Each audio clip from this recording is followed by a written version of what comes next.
Capítulo 1. Mi primera entrevista con el extraterrestre. Matilda O'Donnell McElroy, nota personal. Para el momento en que el extraterrestre había sido trasladado a la base, yo ya había pasado varias horas con ella. Como ya he mencionado, el señor Cabot me pidió que me quedara con el extraterrestre, ya que yo era la única persona de todos nosotros que podía entender su comunicación. Yo no podía entender mi habilidad para comunicarme con el ser. Yo nunca había experimentado antes de ese momento una comunicación telepática con nadie. La comunicación no verbal que experimenté era como el entendimiento que se podría tener cuando un niño o un perro están tratando de comunicar algo, pero mucho, mucho más directo y poderoso. A pesar de que no había palabras habladas ni señas, la intención de los pensamientos era inconfundible para mí. Más tarde me di cuenta de que, a pesar de haber recibido los pensamientos, yo no interpretaba necesariamente su significado con exactitud. Creo que el extraterrestre no estaba dispuesto a discutir cuestiones técnicas, debido a la naturaleza de su cargo como oficial piloto y de su obligación de mantener la seguridad y confidencialidad exigidas por su propia unidad u organización. Cualquier soldado que es capturado por el enemigo en el cumplimiento del deber tiene la responsabilidad de retener información vital, incluso ante interrogatorio o tortura, por supuesto. A pesar de eso, nunca sentí que el extraterrestre estuviera tratando de ocultarme algo a mí.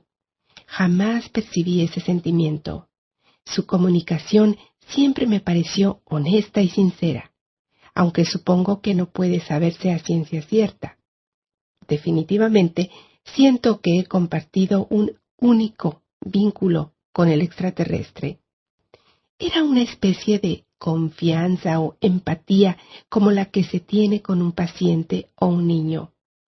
Creo que esto se debe a que el extraterrestre podía entender que yo estaba realmente interesada en ella y no tenía ninguna intención dañina, ni permitiría que se le infligiera daño alguno mientras pudiera evitarlo. Esto también era verdad.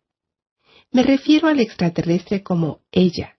En realidad, el ser era asexual, tanto fisiológica como psicológicamente. Ella tenía una fortísima presencia y comportamientos femeninos. Sin embargo, en términos fisiológicos, el ser era asexual, ya que no tenía órganos reproductores internos o externos. Su cuerpo era como el cuerpo de una muñeca o robot. No tenía órganos internos, ya que el cuerpo no estaba construido de células biológicas. Tenía una especie de circuito o sistema eléctrico nervioso que corría por todo el cuerpo, aunque yo no podía entender cómo funcionaba. En estatura y apariencia, el cuerpo era bastante corto y pequeño, alrededor de unas 40 pulgadas, 1 metro, de altura. La cabeza era desproporcionadamente grande en relación a los brazos, piernas y torso, que eran delgados. Había 3 dedos en cada una de las 2 manos y pies, que tenían un aspecto prensil. La cabeza no tenía nariz, boca u orejas operativas. Comprendí que un oficial del espacio no tenía por qué tenerlos, ya que en el espacio no hay atmósfera que permita la transmisión del sonido. Por lo tanto, los órganos auditivos no están incorporados al cuerpo. Tampoco el cuerpo necesita consumir alimentos, de allí la ausencia de boca. Los ojos eran muy grandes. Nunca fui capaz de determinar el grado exacto de la agudeza visual del que sus ojos eran capaces, pero he observado que su sentido de la vista debe haber sido muy agudo. Creo que las lentes de los ojos, muy oscuras y opacas, pueden haber sido capaces de detectar ondas o partículas más allá del espectro de luz visible. Me imagino que puede haber incluido toda la gama del espectro electromagnético o más, pero no lo sé con seguridad. Cuando el ser me observaba, su mirada parecía penetrar a través de mí, como si tuviera visión de rayos X. Esto me pareció un poco embarazoso al principio hasta que me di cuenta de que no tenía intenciones sexuales. De hecho, no creo que alguna vez haya considerado la idea de que yo fuese hombre o mujer. Se hizo muy obvio después de un corto periodo de tiempo con el ser que su cuerpo no requería oxígeno, comida o agua o cualquier otra fuente externa de alimentación o energía. Según me enteré después, éste se suministraba su propia energía, que animaba y operaba el cuerpo. Parecía un poco extraño al principio, pero me acostumbré a la idea. Es realmente un cuerpo muy simple. No hay mucho en él, comparado con nuestros propios cuerpos. Errol me explicó que su cuerpo no era mecánico como el de un robot, ni tampoco biológico. Estaba animado directamente por ella como un ser espiritual. Técnicamente, desde un punto de vista médico, yo diría que el cuerpo de Errol ni siquiera se podría llamar vivo. Su cuerpo de muñeca no era una forma de vida biológica con células y todo lo demás. Tenía una piel o cubierta lisa que era de color gris. El cuerpo era altamente tolerante a los cambios de temperatura, condiciones atmosféricas y variaciones de presión. Las extremidades se veían muy frágiles y sin musculatura. En el espacio no hay gravedad, por lo que la fuerza muscular no es muy necesaria. El cuerpo es utilizado casi exclusivamente en una nave espacial o en ambientes de baja o nula gravedad. Como la Tierra tiene una gravedad mayor, el cuerpo no era capaz de caminar muy bien, ya que las piernas no estaban realmente adaptadas a ese propósito. Sin embargo, los pies y las manos eran ágiles y bastante flexibles. Durante la noche, anterior a mi primera entrevista con el extraterrestre, la zona se había transformado en un hervidero de actividad. Había una docena de hombres trabajando en la instalación de equipos de luces y cámaras. Una cámara de cine, un micrófono y un grabador de cinta fueron también instalados en la sala de interrogatorios. No entiendo por qué se necesitaría un micrófono, ya que no hubo comunicación verbal posible con el extraterrestre. Había también un taquígrafo y varias personas muy ocupadas escribiendo en máquinas de escribir. Se me informó que un intérprete experto en lenguas extranjeras y un equipo de decodificación habían sido trasladados a la base durante la noche para ayudar con mis esfuerzos para comunicarme con el extraterrestre. También había varios miembros del personal médico especialistas en diversos campos para examinar al extraterrestre, y un profesor de psicología estaba allí para ayudar a formular preguntas y a interpretar las respuestas. Como yo era una enfermera, no era considerada una intérprete calificada, a pesar de que era la única que podía entender algo de lo que el extraterrestre estaba pensando. Tuvimos muchas conversaciones consecutivas. Cada entrevista iba determinando un aumento exponencial de comprensión entre nosotros, como explicaré más adelante en mis notas. Esta es la primera transcripción de las respuestas a una lista de preguntas que me diera el oficial de inteligencia de la base y que dicté a la taquígrafa inmediatamente después de la entrevista. Máximo secreto. Transcripción oficial de la Fuerza Aérea del Ejército de los Estados Unidos. Campo Aéreo del Ejército de Roswell. Grupo 509 de bombarderos. Tema: entrevista al extraterrestre. 9/7/1947. Pregunta: ¿está herido? Respuesta: no. Pregunta: ¿qué asistencia médica necesita? Respuesta: ninguna. Pregunta: ¿no necesita comida o agua u otro alimento? Respuesta: no.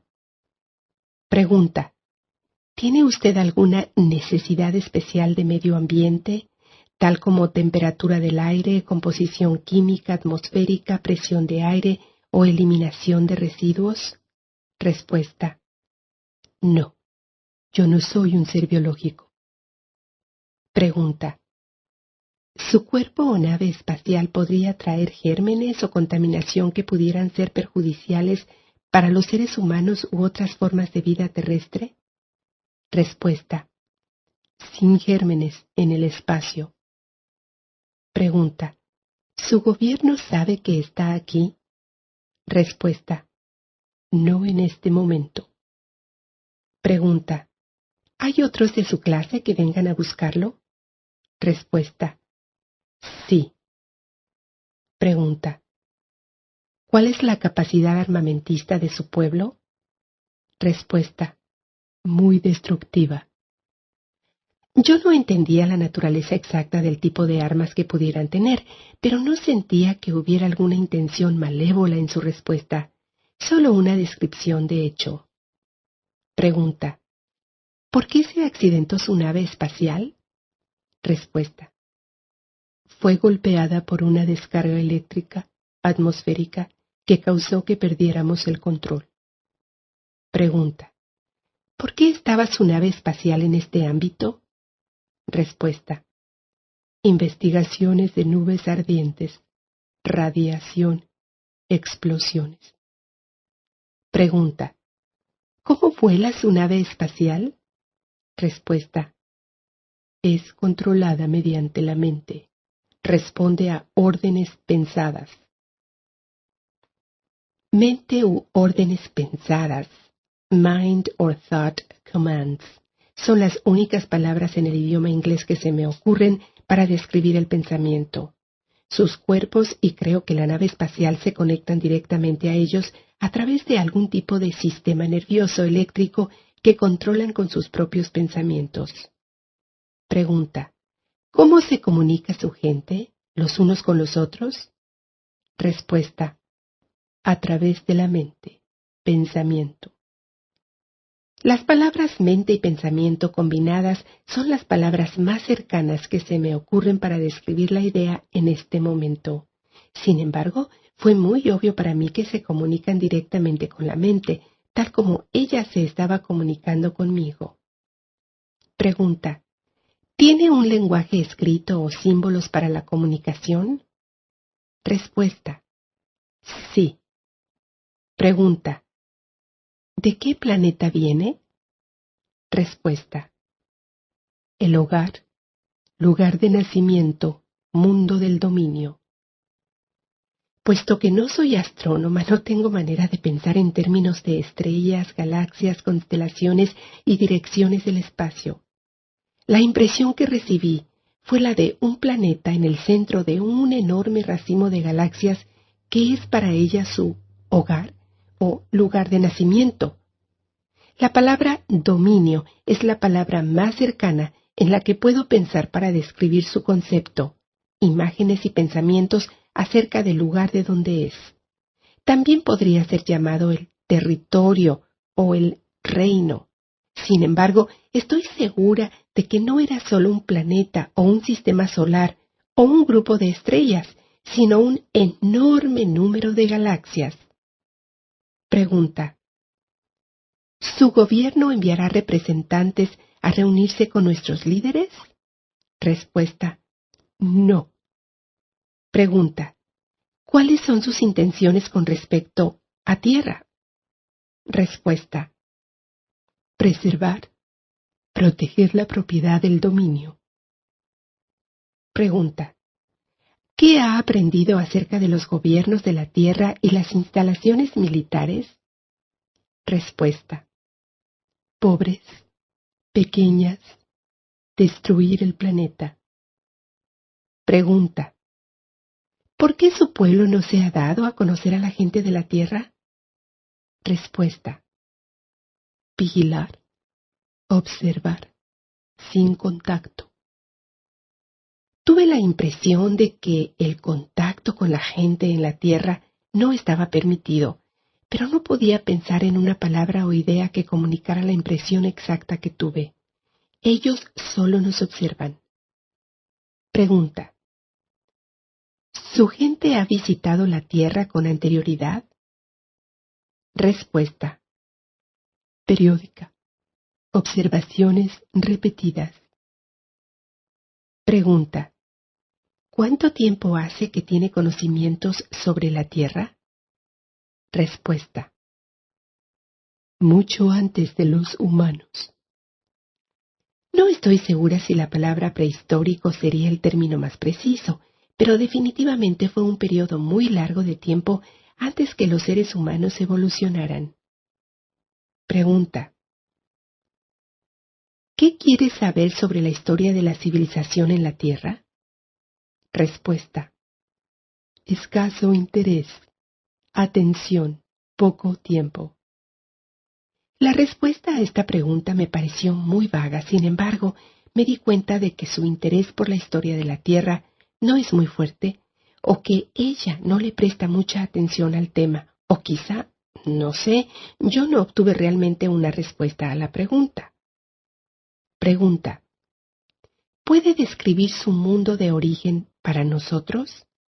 Respuesta: lugar de civilización, cultura, historia, gran planeta, riqueza, recursos siempre, poder, conocimiento, sabiduría, 2 estrellas, 3 lunas. Pregunta: ¿cuál es el estado de desarrollo de su civilización?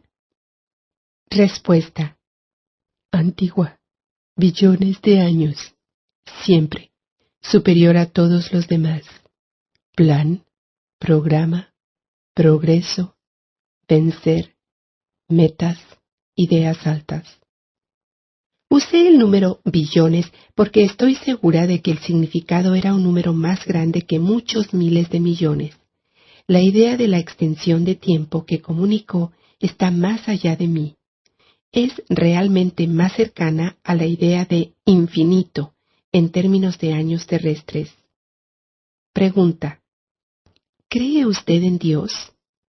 Respuesta: pensamos, es, hacer continuo, siempre. Estoy segura que el extraterrestre no entiende el concepto de Dios o culto como nosotros. Supongo que la gente de su civilización son todos ateos. Mi impresión era que ellos tienen una muy buena opinión de sí mismos y están muy orgullosos de verdad. Pregunta: ¿qué tipo de sociedad tiene usted?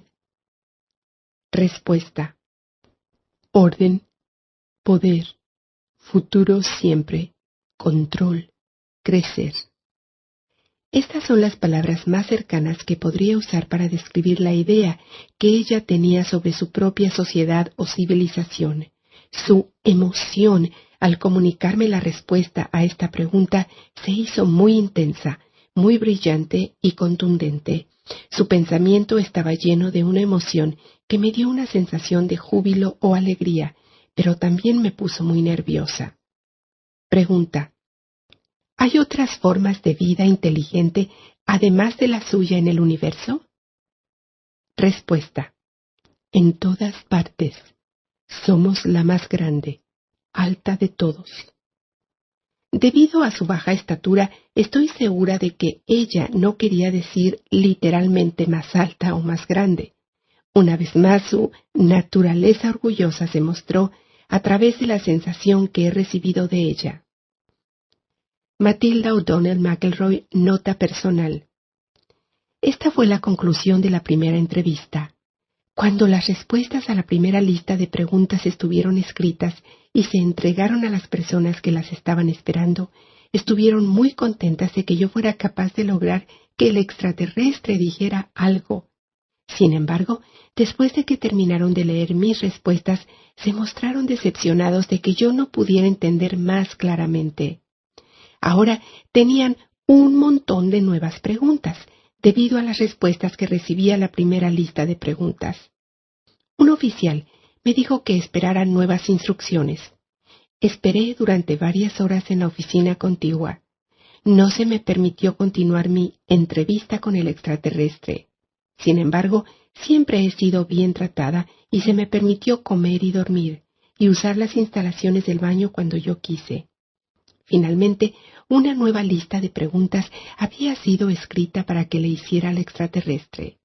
Me di cuenta de que varios otros agentes, funcionarios gubernamentales y militares habían llegado a la base para ese momento. me dijeron que varias personas estarían en la habitación conmigo durante la próxima entrevista para asistirme en pedir más detalles durante la misma. Sin embargo, cuando traté de realizar la entrevista con estas personas en la habitación, no recibí ni pensamientos, ni emociones, ni cualquier otra comunicación perceptible desde el extraterrestre. Nada. El extraterrestre se mantuvo sentado en la silla sin moverse. Todos salimos de la sala de entrevistas. El agente de inteligencia llegó a violentarse acerca de esto. Me acusó de mentir o de haber inventado las respuestas a las primeras preguntas.